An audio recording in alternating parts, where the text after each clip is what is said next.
was 19, a massive snowstorm trapped my entire town. Roads were buried, cars disappeared beneath drifts, and most people stayed inside. I should have done the same. Instead, boredom got the better of me. My best friend Ryan lived about 1.5 miles away. Since the roads were useless, I decided it would be funny to walk to his house, surprise him. At first, everything felt peaceful. The snow reflected the streetlights. The world seemed silent, almost beautiful. Then I saw headlights, a snowplow, slowly approaching from up the road. I watched it move closer. Then suddenly, it veered off the road, straight into the trees. A loud crash echoed through the darkness. My first thought was obvious. Someone needed help. I ran toward the wreck. The plow sat crushed against a tree, its engine still running, headlights shining into the snow. I rushed to the driver's side window and froze. Nobody was inside. The driver's seat, empty. I checked the passenger side. Nothing. Opened the door. Still nothing. The entire vehicle was empty. No driver, no passengers, no footprints. I stood there staring at the wreckage, trying to make sense of what I was seeing. Then a feeling hit me. Pure instinct. Leave. Now. I backed away from the snowplow and started walking. That's when I heard a voice. A man's voice, yelling for help, coming from behind me. Every part of me wanted to turn around, but something felt wrong. The voice sounded off.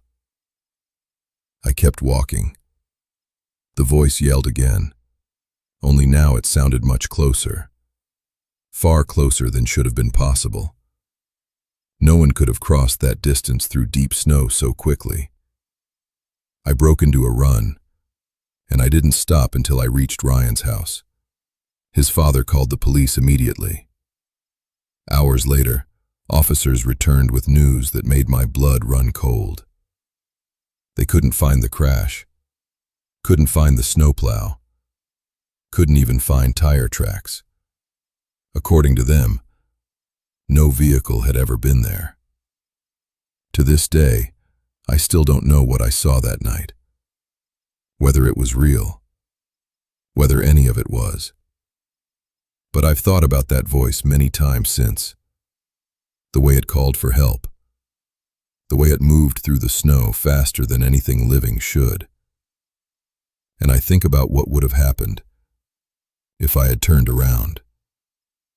Because whatever was out there that night, it wasn't asking for help. It was asking me to stop. And I'm glad I never did. I've always loved the sound of falling snow. There's something peaceful about it, something ancient. It's rare, unpredictable, and when it comes, it doesn't just cover the world, it transforms it. One winter night, I was sitting in my room, reading, when snow suddenly began pouring from the sky. The forecast had said nothing. One moment the ground was clear, the next, winter had arrived in a single, silent instant. I didn't have anywhere to be the next day, so I decided to walk. Not around town, not around my neighborhood. I wanted to feel the snowfall deep inside the woods. I should have stayed home. About 20 minutes into the trail, I found myself surrounded by nothing but trees and silence. The snow was beautiful. The forest felt frozen in time. Then, I heard something. A child's voice. "Hi." I froze. My heart immediately started racing. There shouldn't have been anyone out there. especially not a child.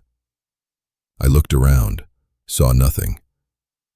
Then the voice came again, closer this time. "Up here, silly." I looked up and nearly jumped out of my skin. A little boy sat on a tree branch, high above me, at least 20 feet off the ground. He looked around 9 years old, bundled up in winter clothing, smiling. But something felt wrong, very wrong. The smile wasn't natural. It stretched across his face like someone pretending to understand what smiling looked like. As I approached, I noticed something else. There were no footprints. None. Not around the tree, not beneath it. The snow covered everything perfectly, which meant he had gotten up there before the snow started. And judging by the snowfall, he had been sitting there for nearly an hour. I asked him how he climbed the tree. He simply smiled. "It's a secret." Then he stood up, balanced himself on the branch, and said something that still haunts me. "Watch this." Before I could react, he leaned backward and fell, 30 feet, straight onto his back. The impact echoed through the forest. I screamed and ran toward him. No child could survive that. No one could. But before I reached him... Back in high school, I commuted by train every day. One winter evening after track practice, a blizzard exploded across the city. Within minutes, visibility dropped. Snow covered everything. And train services began shutting down. By the time my train reached my station, I was the only passenger left. The platform was empty, the roads were deserted, and I still had more than a mile to walk home. Part of that walk cut through a stretch of woods. Normally it wasn't a big deal. That night felt different. I had been walking through the trees for several minutes when I looked up and saw him. A man, standing motionless in the snow, roughly 30 yards away, facing directly toward me. At first, my brain struggled to understand what I was looking at. He wore a short-sleeved shirt, shorts, no winter clothing at all. Yet he stood perfectly still, in the middle of a blizzard. Then I noticed his face, a smile, wide, unnatural, deranged. I couldn't move. Neither could he. For several seconds we simply stared at each other. Then suddenly, he screamed and charged straight at me. I turned and ran. Snow exploded beneath my feet. My lungs burned. But I could hear him behind me, getting closer and closer. The chase felt endless. Finally, I burst out of the woods and onto the road. I turned around.